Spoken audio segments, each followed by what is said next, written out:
সরকারি জমি যদি লিজ নিতে চান তাহলে আপনাকে যে বিষয়টি আগে লক্ষ্য রাখতে হবে যে DL&LRO বা ডিস্ট্রিক্ট ল্যান্ড যে অফিস রয়েছে সেখানে এ বিষয়ে টেন্ডার ডাকা হয় অনেক সময়, বা সেখানে একটা নোটিশ ঝুলানো হয়। তারপরে সেখানে একটা তালিকা দেওয়া হয় নোটিশে যে কোন কোন জমিগুলো যে লিজ দেওয়া হবে গভর্নমেন্ট ল্যান্ড, সেগুলোর একটা তালিকা থাকে এবং সেগুলো প্রত্যেকটাই 1 নম্বর খতিয়ানের জমি।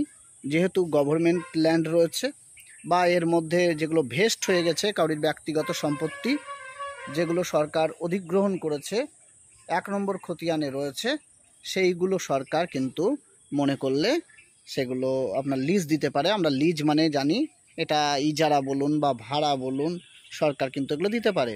সেগুলো 99 বছরের জন্য দেওয়া হয়ে থাকে, আবার অন্য সময়েও দেওয়া হয়ে থাকে, সময় নির্ধারণ করা হয়ে থাকে। এগুলোর কন্ডিশন হলো আপনার যে তালিকা ওখানে দেওয়া আছে সেই অনুযায়ী টেন্ডার ডাকা হবে। যে টেন্ডার অনুযায়ী যারা অংশগ্রহণ করবে DLRO অফিসে তারা কিন্তু এখানে সুযোগ পাবে। এখানে বিভিন্ন সরকারি ডিপার্টমেন্টের জমি থাকতে পারে, সেটা PWD হোক বা অন্যান্য দপ্তরের জমি হোক, যে কোনো জমি। বিভিন্ন দপ্তর তো রয়েছে, এগ্রিকালচার ডিপার্টমেন্ট রয়েছে, ল্যান্ড ডিপার্টমেন্ট রয়েছে, তারপরে আপনার PWD ডিপার্টমেন্ট রয়েছে, হেলথ ডিপার্টমেন্ট রয়েছে, এডুকেশন ডিপার্টমেন্ট রয়েছে, বিভিন্ন ডিপার্টমেন্টের জমি থাকতে পারে। সেই তালিকাগুলো DLRO অফিসে টাঙানো হবে এবং সেই অনুযায়ী আপনাকে আবেদন করতে হবে।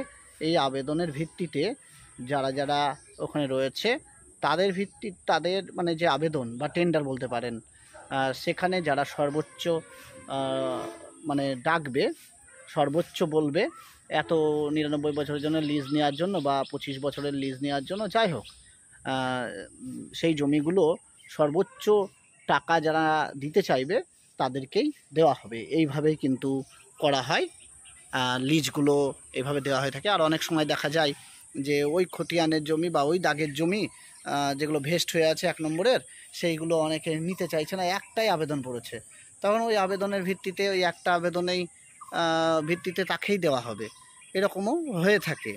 সুতরাং আপনাদেরকে খোঁজ নিতে হবে জেলা যে ভূমি অফিস আছে কখন কখন নোটিশ বেরোচ্ছে, কখন কখন এই বিষয়ে মানে দরখাস্ত নেওয়ার জন্য আহ্বান জানাচ্ছে। এইগুলো কিন্তু আপনাকে সচেতন থাকতে হবে।